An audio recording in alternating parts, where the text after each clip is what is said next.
두 번째 주제 발표는 강좌 교수법 혁신에 관한 것입니다. 그래서 주제는 리빙랩 프로젝트 운영 사례입니다. 발표는 박성수 한양대 교수님께서 해주시겠습니다.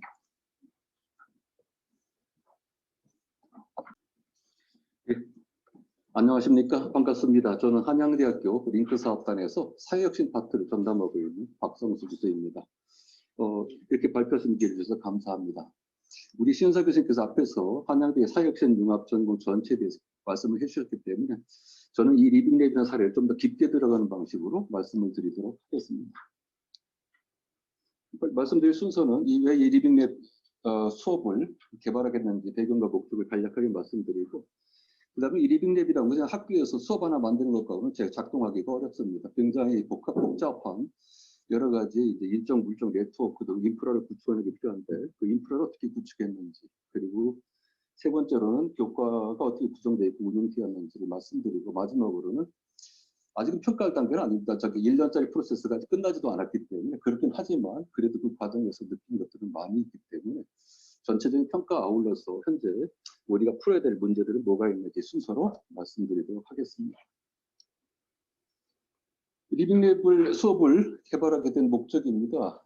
대학 입장에서 가장 중요한 것은 그 시대가 요구하는 인재들을 양성하는 것입니다. 그랬을 때 이 리빙랩 수업을 개발해야 되겠다는 생각을 갖게 된 것은 4차 산업혁명과 지속가능성이라고 이야기되어지는 이 시대 인재상이 필요한 마인드셋이나 스킬들을 개발하는 데 리빙랩이 가장 효과적인 방법 중 하나다라고 생각했기 때문입니다. 그리고 두 번째로는 이제는 모든 기업뿐만 아니라 모든 기관들의 사회적 책임이 강조되고 있지 않습니까? 그런데 마스크 쓰고 관련되니까 호흡이 붙여가지고 힘드네요. 예, 이 리빙랩은 단지 교육적인 성과만이 아니라 실제의 지역사회에서 직면해 있는 실제 문제를 발굴해서 그 문제를 해결하는 솔루션을 개발해서 실제 지역사회의 발전에 기여하기 위한 성과를 창출하는 것을 또 하나의 목표로 하고 있습니다. 그래서 그걸 통해서 대학이 지역사회 문제 해결에 실질적으로 기여하는 성과를 창출함으로 인해서 대학이 지역사회에 대한 사회적 책임을 수행하는 그러한 성과를 가질 수 있습니다. 그런데 이제 리빙랩 수업은 단지 대학만의 힘으로는 할 수가 없습니다. 왜냐하면 실질적으로 지방자치단체와 함께 협력했을 때 최선의 효과를 낼 수 있기 때문인데요. 학교 입장에서 저 지자체가 필요한 이유는 두 가지입니다. 하나는 여기 리빙랩 수업을 통해서 만들어낸 솔루션들이 괜찮을 경우에, 작동 가능한 모델이 판단될 경우에 구청에서 그것을 실제 구정에 반영하겠다라는 구두 약속이 있었습니다. 따라서 학생들에게 이거는 정말 너희들의 아이디어가 실현 가능하기만 하다면 정책으로 실행될 수 있다라고 하는 그런 어떤 기반을 조성해 줄 수 있기 때문에 그러면서 굉장히 큰 효과를 낼 수 있다라고 하는 것이고요. 두 번째로는 리빙랩에서는 현장에서 이제 많은 사람들과 기관들을 만나고 인터뷰하고 하는 과정을 해야 되는데 학생들이 그냥 만나주질 않습니다. 그랬을 때 이것은 성동구청과 함께하는 사업입니다라고 하는 것, 그런 공문을 들고 갔을 때 그들을 만나고 또 구청에서 연결시켜주는 역할을 할 수 있기 때문에 리빙랩에 필요한 행재정적 지원과 이 프로그램의 공신력을 확보하는 데 중요하다라고 말씀드릴 수가 있습니다. 그런데 그건 이제 학교 입장에서고요. 그럼 지자체 입장에서는 왜 이 학교와 함께 이 리빙랩 프로젝트를 함께 협업하게 됐는지는 먼저 일단 그 지역사회 문제를 실제로 해결함으로 인해서 지역사회 발전에 도움이 될 수 있겠다는 판단이 첫 번째일 테고요. 또 그것뿐만이 아니라 이제는 어떤 지역사회에서 발생하는 문제를 해결하기 위해서 단지 지자체만이 아니라 민관 협력에 의한 협치 거버넌스를 강조하는 시대로 넘어가고 있지 않습니까? 이런 리빙랩 프로젝트가 이런 민관 협치 거버넌스의 기반을 조성하는 데 크게 도움을 주고 있다라고 하는 판단 때문에 지자체에서도 적극적으로 함께 나섰다고 보고 있습니다. 2016년에 세계경제포럼에서는 2020년대에 근로자가 갖춰야 될 10가지 기술을 이렇게 발표한 적이 있습니다. 맨 위에 복합적인 문제 해결 능력을 이야기했고요. 그 다음에 뭐 비판적 사고나 창의성 같은 한 10가지의 그런 어떤 기술들을 제시하고 있는데, 전체적으로 보면 사회적, 정서적 학습 기술을 핵심 역량으로 강조하고 있는 것을 알 수가 있습니다. 그리고 이러한 사회적, 정서적 학습 기술은 학습자 주도의 경험 기반 학습과 성찰 과정을 통해서 습득이 가능하다라는 것은 이렇게 알려진 사실입니다. 오른편에서는 저희가 이제 리빙랩 수업을 설계하면서 이 리빙랩을 통해서 학생들에게 어떠한 마인드와 기술들을 습득하게 할 것인가를 저희들이 정리한 내용들입니다. 그런데 보면 놀랄 만큼 동일하고 유사하다는 걸 알 수 있습니다. 그래서 이 리빙랩이 4차 산업혁명 시대에 그리고 저기 환경적, 사회적 지속 가능성이 강조되는 시기에 우리 필요한 인재들이 갖춰야 될 기술들을 만드는데 리빙랩이 굉장히 적합한 방법론이라고 하는 것을 보여주는 사례라고 볼 수 있습니다. 이 성동구청과 관악협력 모델로 리빙랩을 만들어내기 위해서 준비 작업이 꽤 오랜 시간이 걸렸습니다. 작년 9월부터 이제 한양대와 성동구 간에 리빙랩을 추진하자는 그 공감대가 형성이 됐고요. 한 학기에 걸쳐가지고 세부적인 추진 방안에 대해서 논의가 있었습니다.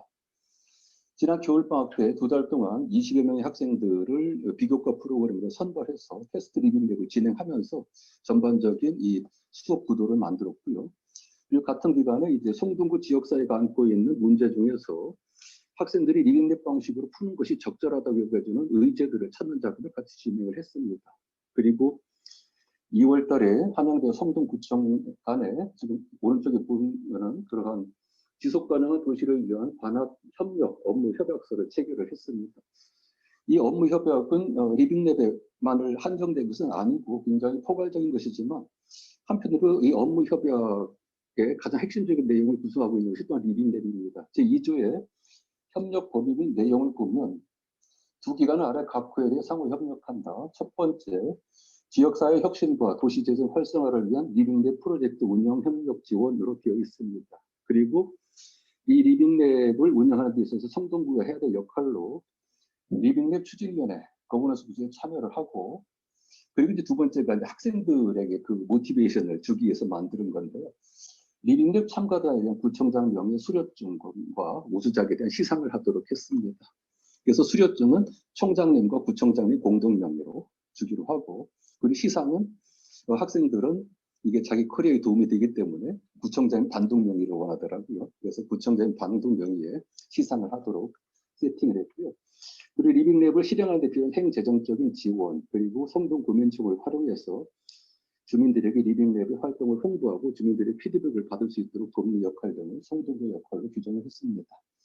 이 MOU를 체결하고 나서 MOU에 기반해서 올 1학기에 처음으로 지속가능한 도시와 소셜 리빙랩 수업을 진행했고요. 2학기에 이어서 수업을 계속해서 진행해 오고 있습니다. 다음 주에 전체적으로 마무리를 하게 되어 있습니다. 이 리빙랩 추진위원회는 성동구와 한양대학교뿐만 아니라 지역사회 여러 NGO들이 함께 참여하고 있습니다. 이들은 문제의 지역적 맥락에 대한 이해를 가지고 있고 학생들이 이제 문제 당사자나 이해관계자를 만나야 되는데 그들에 대한 인적 네트워크를 이쪽이 다 가지고 있기 때문에 이들의 참여는 대단히 중요합니다.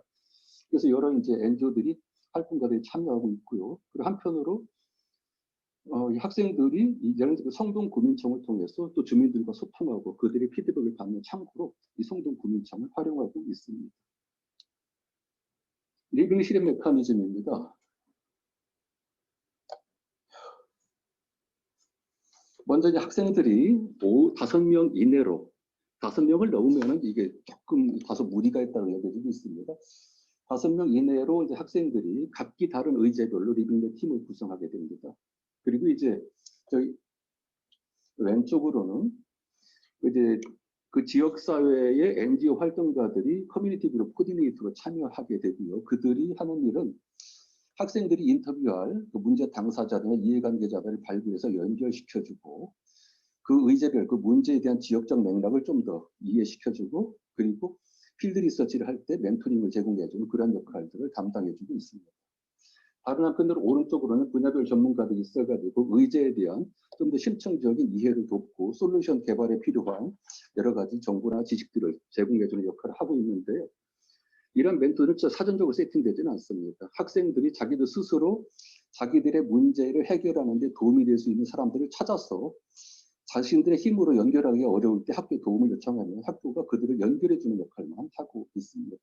그리고 밑에 이런 전체 과정을 기획하고 행정재정적으로 서포트해주는 운영기획팀이 준비되어 있고요. 이 운영기획팀은 한양대와 성동구청과 지역사회 NGO들이 함께 참여하는 구조로 이루어져 있습니다. 다음으로 교과 구성 및 운영에 대해서 말씀드리도록 하겠습니다. 그게 교과 과정은 리빙랩에 필요한 기본 지식과 방법론을 터득하는 초반과 그 다음에 리빙랩을 실제 실행해 나가는 과정으로 연결되어 있는데 이 리빙랩을 실행하는 과정은 철저하게 디자인 싱킹 프로세스에 기반해서 진행하고 있습니다. 그래서 공감하기, 문제 정의하기, 아이디어 내기, 프로토타이핑, 테스트하기 5단계로 진행을 하고 있고 마지막에 최종 발표와 함께 실제로 성찰하는 시간을 갖는 그런 과정으로 진행하고 있습니다. 그리고 한편으로 이 과정을 가면서 성동구민청을 통해서 공식 제안하고 주민들의 피드백을 받고 소통하는 과정들을 같이 꾸려나가는 그런 방식으로 수업이 설계되어 있습니다. 하나하나 살펴보겠습니다. 첫 번째는 기본 지식과 방법론을 습득하는 과정입니다. 그게 리빙랩의 목표와 관련돼서 지속 가능성이란 무엇인지, 그리고 이제 11번째 SDG 목표인 지속 가능한 도시와 공동체에 대해서, 그리고 이제 지속 가능성이란 게 환경적 측면만이 아니라 사회적 측면에서의 지속 가능성도 또한 중요하기 때문에 그것과 관련된 가장 중요한 키워드인 포용적 성장에 대해서 배우는 시간을 갖습니다. 그리고 두 번째로는 그 리빙랩의 맥락이라고 할 수 있는 성동 지역사에 대해서 배우는 시간입니다. 성동 지역사에 대한 이해와 또 성동 지역사에서 가장 중요한 이해관계자가 이제 실질적으로 성동구청과 NGO들이기 때문에 지속가능한 도시를 만들기 위한 성동구청의 비전과 전략에 대해서, 그리고 지역 주민운동이 또 어떻게 발전되어 또 무슨 이슈를 가지고 있는지에 대해서 배우는 시간을 갖습니다. 그리고 세 번째로는 이제 문제 해결을 위한 방법론을 배우는 시간입니다. 여기에서는 크게 이제 사회 혁신에 대해서 배우고 사회 혁신을 이루는 하나의 방법론으로서 이 리빙랩과 디자인 싱킹 방법에 대해서 같이 배우고 있습니다. 그리고 마지막으로 네 번째로는 자신들이 선택한 의제에 대해서 좀 더 심층적으로 배우는 걸로 되어 있습니다. 이번 연도에 저희들이 이제 성동구청하고 선정할 의제는 9개 정도 의제였습니다. 그 중에서 이제 반려인, 비반려인 간의 갈등 문제를 어떻게 해소할 것인가. 그리고 성수동이 이제 성수동 카페거리가 핫플레이스로 뜨면서 그쪽에 이제 차량과 사람들이 엉키면서 굉장히 위험한 상황들이 노출이 되고 있는데 성수동의 위험을 보양하는 걸 어떻게 개선할 것인가, 그리고 청년 노인 1인 가구들이 이슈를 어떻게 해결할 것인가 등등의 9개 이슈를 선정해서 올리고 학생들이 자신들이 원하는 주제를 선택해서 리빙랩을 진행해 나가도록 했습니다.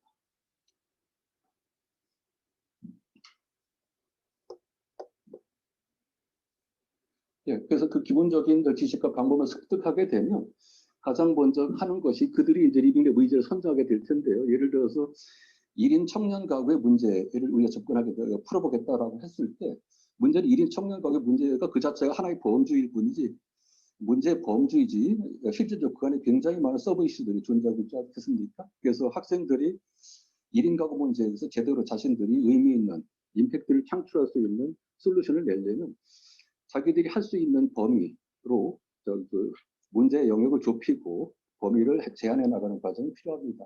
그런 것들을 하기 위해서 가장 먼저 하는 것은 자신들이 선정한 리빙랩 의제에 대해서를 구조화해보고 그 구조의 과정을 통해서 그 안에 어떤 서브 이슈들이 구조적으로 존재하는지를 보고 그 다양한 서브 이슈들 중에서 이것이 가장 중요한 이슈일까요? 그리고 이 정도라면 우리가 해결할 수 있어라고 판단하는 것에 초점을 맞춰나가는 그 작업을 먼저 진행하게 됩니다.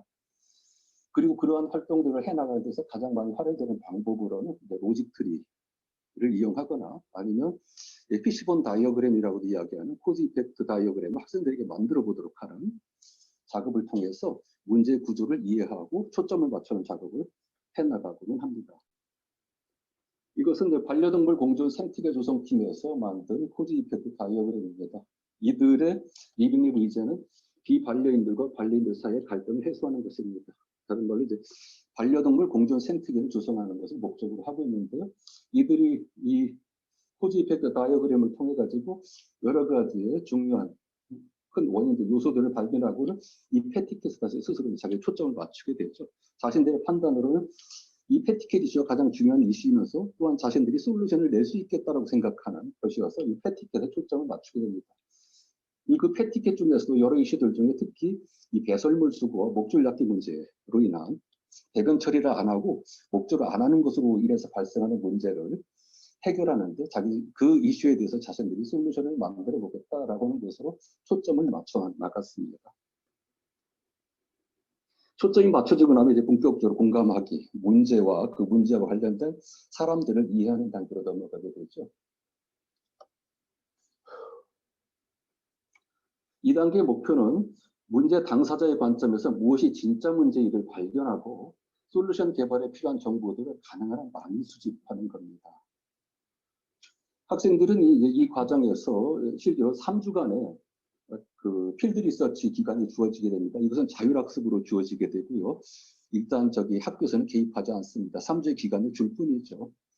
3주간의 필드 리서치 기간을 주면서 그 전에 필드 리서치 계획을 스스로 작성하도록 하고 누구를 만나서 어떤 인터뷰를 할 것인지 질문지를 작성할 때는 준비 작업을 거치게 됩니다. 그리고 그런 준비 작업을 거친 이후에 3주간의 필드 리서치에 나가서 실제로 문제 당사자와 이해관계자들의 행동 패턴과 양식들을 관찰하고 인터뷰하는 등 현지 조사 활동을 벌이게 되고요.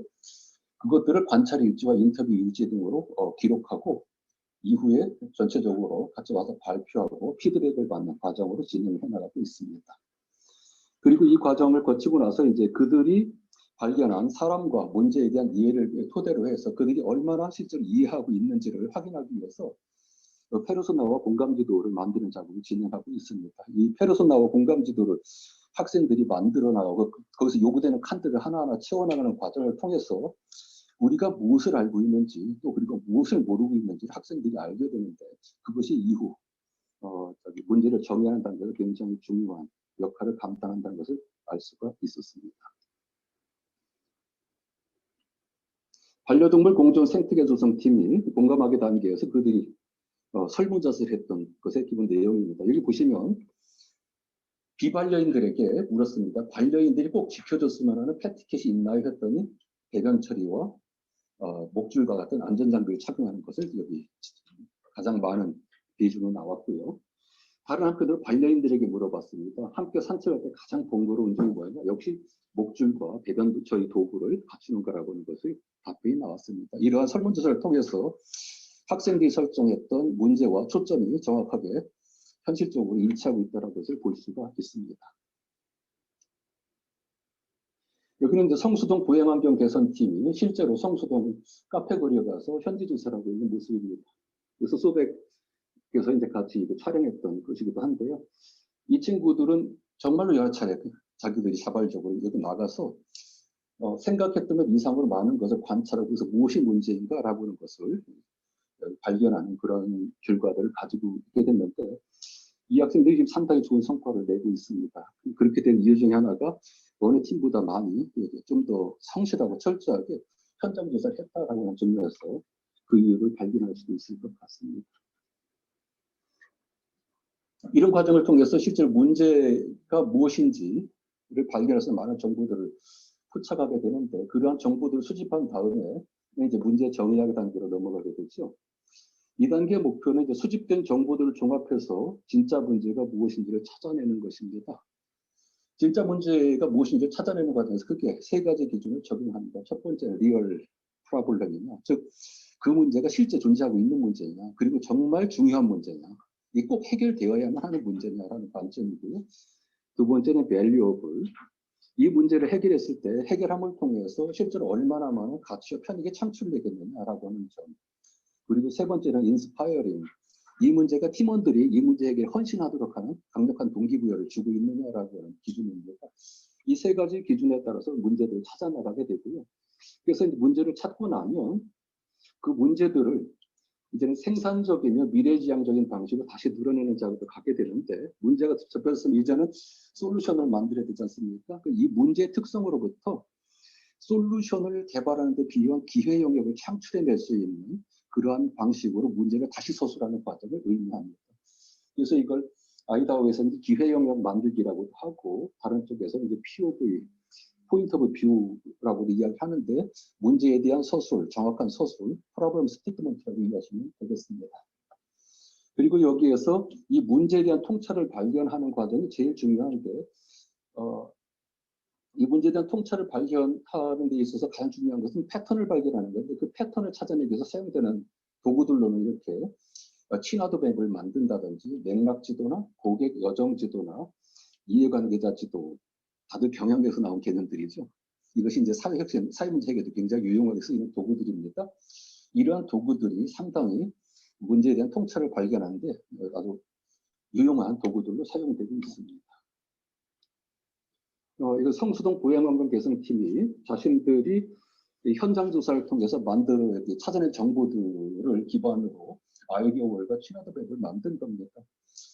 학생들 자신들이 수집한 정보를 전부 다 분할해서 포스트잇 하나의 정보만을 기재한 다음에 이렇게 벽에 붙이고는 그리고 나서 유사한 특성을 가진 정보들끼리 포스트잇끼리 그룹핑을 시작을 합니다. 그리고 그룹핑된 그러한 정보들 위에 그 전체를 포괄할 수 있는 보다 상위의 개념들을 만들어내게 되고요. 그렇게 되면 그것이 문제의 가장 핵심적인 요소들을 드러내는 요소들로 찾아질 수가 있습니다. 이런 과정을 통해서 문제의 핵심 요소들을 발견해 나가고 나름의 패턴과 통찰을 나가는 좋은 방법으로 사용되고 있습니다. 그 과정을 통해서 이제 그 다음에 그 문제에 대한 통찰이 발견되어지면 그 통찰을 담은 프로블럼 스테이트먼트를 만들게 되죠. 아마 이것이 이제 디자인 싱크에서 디자인 브리프라고 이제 표현되기도 합니다만 이런 것들을 통해서 학생들이 자신들이 발견한 통찰에 기반해서 문제를 해결하는 데 필요한 기회 영역을 포착해 나가는 방식으로 다시 표현하게 되는데요. 이거 이제 폐지수거의 소득 창출팀에서 사례를 가져와 봤습니다. 이들은 성동구의 폐지수거로 생계를 유지하는 노인들은 더 많은 소득을 창출할 수 있는 방안이 필요하다. 왜냐하면 폐지값 하락으로 인해 소득 감소 생활이 너무 궁핍해졌기 때문이다라고 이제 설정을 했습니다.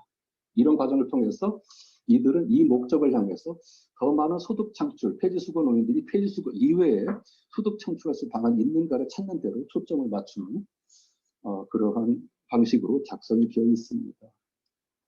이걸 다른 방식으로 H&W, How might we, 우리가 어떻게 하면 할까라고 하는 방식으로 다시 작성한 겁니다. 우리가 어떻게 하면 성동구에서 폐지수거로 생계를 유지하는 노인들이 폐지 가격에 따른 소득 감소로 인한 생활의 어려움을 완화할 수 있도록 더 많은 소득을 창출할 수 있을까라고 하는 것입니다. 이런 방식으로 서술이 되어 있는데 내용은 앞에 것과 똑같습니다. 그런데 제가 실제로 해보니까 이 방식이 훨씬 더 좋습니다. 왜 그러냐면 이렇게 가게 되면 여기 내가라고 하는 표현이 나타나질 않아요.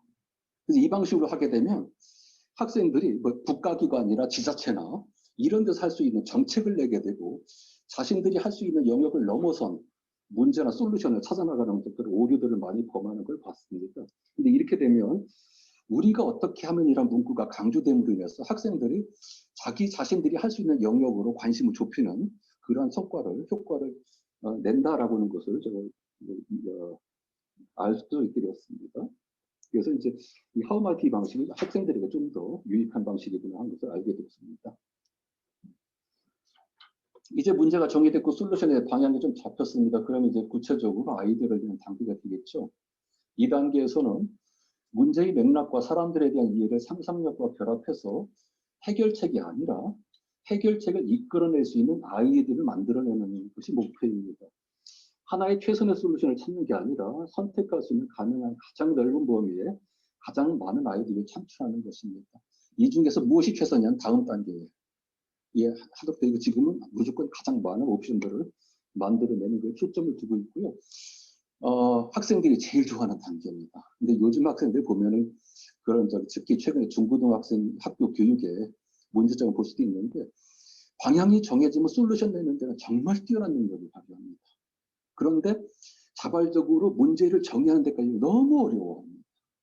그래서 방향을 찾는 걸 어려워하고 방향이 정해지면 정말 놀라울 정도의 효과적인 그런 능력을 발휘하는 모습을 볼 수가 있었습니다. 그래서 수업을 하다 보면 이 문제 정의하기 이거 이전까지 단계가 시간의 거의 한 70%를 잡아먹습니다. 그리고 문제가 정의되면 이 비는 상당히 비교적 빠른 속도로 진행되는 걸 볼 수 있습니다. 이런 아이디어를 내기 위해서 이제 역시 전형적인 방법이죠. 그러나 유용한 방법입니다. 브레인스토밍과 브레인라이팅을 통해서 의견들을 모아내고 친화도 맵을 통해서 그룹핑하고 그 우선순위를 설정해 나가는 이런 단계를 밟게 되고요. 이렇게 해서 이런 우선순위가 선정됨을 통해서 그 팀원들의 공감대가 가장 많은 솔루션의 방향이 잡히게 되는데 그렇게 되면 이제 본격적으로 집중적으로 솔루션을 개발하는 작동 가능하고 구체적인 솔루션 모델을 만드는 작업으로 들어가게 되는데 여기에서 제가 강조하고 싶은 건 이 과정에 멘토가 필요합니다. 그래서 실제로 현실성이라고 하는 부분이 학생들이 너무 취약하기 때문에 이런 건 너무 현실성이 없어라고 지적해주고 솔루션을 개발하는 데 필요한 좀 더 현실적인 지식이나 정보를 제공해주기 위한 멘토들이 반드시 필요하다라고 하는 점을 말씀드리고 싶습니다. 이게 이제 실제로 우리 이번 리빙랩 팀들이 브레인라이팅 방식을 통해서 자신들의 아이디어를 적고 벽에다 붙이고 그 벽에 붙인 것들 그룹핑해서 이 위에 상위 개념을 뽑아서 친화도 맵을 만들고 이 상위 개념들을 이렇게 쭉 나열해 놓고 나서 투표를 통해서 무엇이 가장 우리 안에 공감대가 높은 방향인가라는 걸 모아나가는 인터넷 과정들 그림을 그려놓은 겁니다. 이 과정이 대단히 수월하지만 정말 활력 있게 진행된 학생들이 좋아하는 시간이기도 합니다. 이런 과정을 통해서 이제 솔루션이 만들어지죠. 두 가지를 가져와 봤습니다. 하나는 성수동 보행학 개선팀이 만든 솔루션 아이디 중 일부인데요. 이들은 현장 조사를 통해서 성수동 핫플레이스 카페거리가 차량과 보행자가 서로 엉켜서 지내는데 차량들의 속도가 너무 빠르기 때문에 위험하더라라고 해서 문제를 잡았습니다. 그래서 그들은 어떻게 하면 차량들의 속도를 줄일 수 있을까를 가지고 고민하면서 차도 바닥의 디자인을 통해서 차들의 감속, 속도를 줄이는 것을 유도하자라고 하는 솔루션을 만들어내게 됐습니다. 그래서 보행자 보도블록처럼 도로 아스팔트에 색칠하여 안전운전을 유도하게 한다든지 아니면 저도 깜짝 놀랄 것 같아요. 3D 차도, 3D 횡단보도를 해가지고 차들이 운전자 깜짝 놀라서 속도를 줄이게 한다든지 하는 이러한 방식의 넛지 디자인을 통해서 속도를 줄이도록 하는 여러 가지 솔루션들을 그들이 가지고 왔습니다. 또 다른 리빙랩 팀은 반려동물 공존 생태계 조성팀입니다. 개가 자기 똥 치우고 있는 모습을 이렇게 보이고 있는 거죠. 그렇죠? 요즘 용어로 하면 집사 내가 내 똥 치우리 이런 표현으로 가는 겁니다. 그래서 이걸 보는 사람들이 부드럽게 반려인들이 우리 반려동물 배변을 처리해야 되겠다는 생각도 갖게 하고 행동 변화를 유도하고 또 비반려인들에게는 이러한 반려인들에 대해서 마음이 좀 더 풀어지는 그러한 효과를 내는 것을 겨냥해가지고 이런 플랜카드나 팝업 어떤 창구들을 만들어서 서울숲에 한번 설치해보는 그러한 시도를 하기로 했습니다. 이 아이디어가 나오고 아이디어 단계 끝나게 되면 최소한 1개 내지 3개 정도의 솔루션을 가지고서 이제 프로토타입 만드는 단계로 넘어가게 되죠. 이 단계 목표는 관념적인 아이디어를 검증 가능한 형태의 프로토타입으로 만드는 데 있습니다. 그리고 이 과정에서 학생들의 교육적 효과는 이 프로토타입이 작동하기 위해서 작동하기 위해서 그 안에 먼저 검증되어져야 될 기본 가정들이 무엇이 있는지를 학생들이 알게 해야 된다라고 하는 겁니다. 학생들이 이거 하면 무언적으로 되겠지라고 생각하는데 그것이 되겠지라고 하는 전제하에 어떤 가정들이 그 밑에 깔려 있는지 그 가정들 중에서 만약 가장 핵심적인 가정이 그것이 아닌 걸로 드러나게 되면 솔루션 전체가 무너지기 때문에 자기가 가지고 있는 솔루션을 뒷받침하는 가정들을 하나하나 찾아보고 그 가정이 실제로 그 가정들을 어떤 방식으로 검증할 것인지를 파악해 나가는 것이 이번 단계의 중요한 목표가 되겠습니다. 그리고 이 프로토타입ing 단계를 진행하기 위한 방법으로는 먼저 일단 솔루션 아이디어에 대해서 이해관계자와 전문가들의 인터뷰와 피드백을 한 2주 동안 받도록 합니다. 그리고 피드백 받은 내용을 가지고 발표하고 다시 이제 피드백을 받은 다음에 실제로 3주간의 기간을 주어서 프로토타입을 제작하도록 하고 있습니다. 어디서 어떻게 제작하느냐는 학생들에게 맡겨집니다. 그리고 제작된 프로토타입을 발표하고 다시 피드백을 받게 되고요. 그리고 나서 그 다음에 이제 테스트 단계로 넘어가게 됩니다.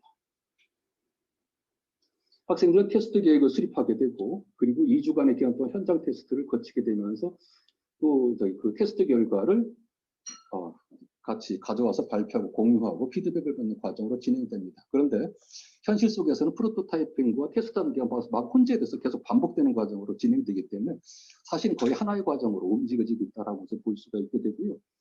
이러한 프로토타이핑과 테스트 과정에서 제가 말씀드리고 싶은 것은 그 두 가지가 있습니다. 첫 번째는 이 프로토타이핑과 테스트의 과정이 학생들의 주도성과 창의성을 촉진하기 위해서 철저하게 자율수업 형태로 진행되고 있다는 점입니다. 1학기에 3주 그리고 2학기에는 16주 중에 절반이 8주가량이 자율수업의 형태로 진행됩니다. 그래서 자율수업에서는 크게 보면 솔루션 아이디어에 대한 전문가와 이해관계자를 인터뷰하기 위한 2주간의 과정, 그리고 실제로 프로토타입을 실제 스스로 제작하는 3주간의 과정, 그리고 이것을 실제 현장에서 테스트하는 2주간의 과정, 그리고 최종안을 다시 한번 개선 방안을 준비하는 1주간의 과정이 자율수업의 형태로 진행돼 나가고요. 이런 과정에서 교수나 아니면 멘토들은 거의 개입하지 않습니다. 학생들이 도움을 요청할 경우에 거기에 대해서는 제한된 피드백만 줄 뿐이고 그들의 판단에 영향을 미치는 행동을 가능하면 하지 않고 있습니다. 그 두 번째입니다. 정말 여기 의미가 있었다고 좀 생각합니다. 이 과정을 통해서 학생들이 실패를 통해 배우기 정신을 체득하게 된다고 하는 겁니다. 여기 사례는 이제 공공기관 내 유휴공간 활용 활성화팀이 얼마나 많은 실패를 겪고 그야말로 피봇을 했는지를 보여주는 사례를 가져왔습니다. 그런데 이뿐만 아니라 거의 모든 리빙랩팀이 한 팀도 제거하지 않고서 최소한 2차례 이상 여러 차례의 자신들의 문제점이나 솔루션 방향을 바꾸는 그런 과정을 거치게 되는데, 그 말은 그들이 필연적으로 여러 차례의 실패를 기존에 자기들이 세웠던 가설과 모델이 실패하는 경험을 한다라고 하는 것이죠. 그리고 다시 새로운 방향을 설정함으로 인해 가지고 실패를 통해서 솔루션의 완성도를 높이는 정보와 어떤 교훈들을 발견하고 솔루션의 완성도를 높이는 과정들을 계속해서 여러 번 해나가게 된다고 하는 것입니다. 학생들 발표도 그 과정을 통해서 가장 많이 배웠다고 평가를 하고 있고요. 그 하나의 솔루션의 완성도를 높이는 것만을 넘어서서 이 과정을 통해서 학생들이 실수를 부정적으로 바라보지 않게 된다고 하는 것이죠. 디자인 싱킹의 기본 정신이기도 합니다만 이 과정을 통해서 계속 이야기되는 것은 실수라고 하는 것이 잘못이 아니라 실수가 솔루션의 완성도를 높이는 데 필요한 정보와 지식들을 발견하는 굉장히 유일하고 필수적인 수단으로 이해를 시키고요. 학생들을 그걸 아주 잘 받아들입니다. 그래서 실패에 대해서 굉장히 긍정적인 마인드를 갖게 되더라라고 하는 점을 말씀드리고 싶습니다. 이해관계자 커뮤니케이션입니다. 이것은 여기 성동구민청에 제안문을 올리고 주민들과 소통하는 과정에 관한 겁니다. 간략하게 지나가겠습니다. 성동구민청의 홈페이지고요. 주민 제안란입니다. 주민 제안란 중에 특히 관악협력 리빙랩란이라고 하는 란을 별도로 만들어서 학생들의 제안을 여기에 담고 있는데, 보시면 관악협력 리빙랩은 성동구청과 한양대가 협력하여 지역사회 혁신, 지속가능한 도시 조성을 위해 리빙랩 방식으로 지역사회 문제를 해결해 가는 것으로 한양대 내 지속가능한 도시와 소설 리빙랩 교과목을 계속 운영 중에 있습니다. 이렇게 설정되어 있고요. 학생들이 여기 제안을 올린 3개가 되어 있습니다. 그리고 여기에서는 이 제안에 대해서 50명 이상의 좋아요가 눌러지게 되면 구청이 공식적으로 답변을 하도록 되어 있습니다. 그래서 학생들도 여기 보시면 하나는 초기 단계인 것 같고 다 50명을 넘기는 노력을 했는데, 50명을 넘기기 위해서 어쨌든 자신들의 문제식과 솔루션을 학생들이나 주민들에게 설득하는 과정을 동반할 수밖에 없다라고 하는 의미입니다. 성찰과 배움. 마지막에 리빙랩 전 과정에서 그들이 작성한 그리고 자율학습 기간 동안에 철저하게 그들이 학습 일지, 활동 일지를 작성하도록 요구하고 있고요. 그 활동 일지에 대해서 같이 공유하고 무엇을 배우는지에 대해서 함께 성찰해보는 시간을 마지막으로 갖고 있습니다.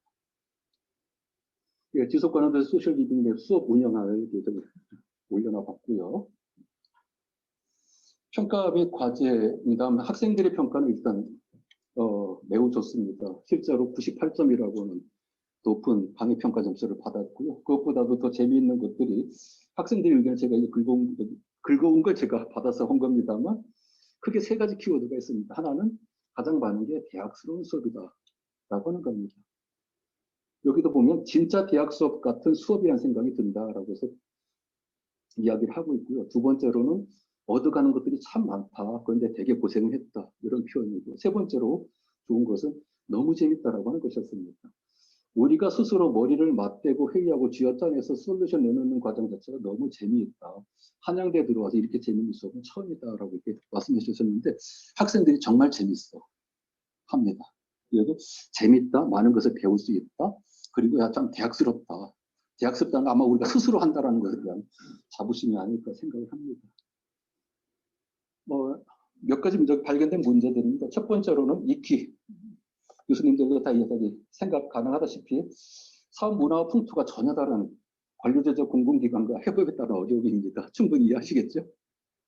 두 번째로는 이 리빙랩 수업을 제대로 운영하기 위해서는 학교 차원의 장기적 관점에서 투자와 인프라 구축이 필요하다라고 하는 점입니다. 지역사회 기관과의 네트워킹, 과학으로서 그것을 관리해줘야 되고요. 지자체와의 협력 관계를 꾸준히 유지해주는 것도 굉장히 손이 많이 가는 일입니다. 그리고 학생들이 리빙랩 활동을 하는 데 필요한 행정적, 재정적 지원이 이루어집니다. 이건 실제로 프로토타입을 실제 만드는 것을 목표로 하기 때문에 때에 따라서는 비용이 많이 들어갈 수도 있습니다. 이런 것들을 서포트해주기 위해서 학교 차원에서의 장기적 투자가 있어야 되고, 한편으로 그걸 위해서도 지자체와 관학 협력 모델로 가는 것이 좋은 방안 중에 하나가 아닌가라고 생각을 합니다. 세 번째로는 이제 현장에서 테스트를 하려고 했는데 행정적 규제가 너무 많은 거예요. 그래서 학생들이 실제 상황에서 테스트할 수 있도록 하는 가능한 공간들을 어떻게 확보할 것인가가 좀 중요한 과제겠구나라고 생각했고요. 마지막 네 번째로는 이 리빙랩 수업을 제대로 해가기 위해서는 역량 있는 퍼실리테이터와 멘토들을 발굴 육성하는 것이 참 중요하다라는 생각을 가졌습니다. 결론적으로 보면 이것은 오래 개발된 거기 때문에 사실은 돌이켜보면 올 1년은 학생들과 함께 파트너가 돼서 리빙랩 방식으로 리빙랩 교과 모델을 개발하는 단계였다라고 생각을 합니다. 그런데 현재까지의 결과로도 확신할 수 있는 것은 실제 문제 해결에 필요한 솔루션이 나오지 않았냐와 상관없이 학생들이 갖게 되는 교육적 하나만큼은 확실하다라고 하는 것입니다. 학생들은 너무 좋아하고 많은 것을 배웠다고 해서 다른 모든 것을 떠나서 교육적 효과만큼은 정말 놀라운 거다라고 알 수 있겠고요. 그리고 한편으로 실제 문제 해결에 기여할 수 있는 가능성도 저희들이 생각하는 것보다 훨씬 넓게 넓혀져 있습니다. 이번에도 구청에서도 굉장히 긍정적인 반응을 가져왔고요. 당장의 실행은 여러 가지 규제 때문에 어렵다 하더라도 그 실행 가능한 방안들을 모색해 보겠다는 이야기들을 같이 나누고 있습니다. 예, 얘기 들어줘서 감사합니다. 여기까지 마치겠습니다.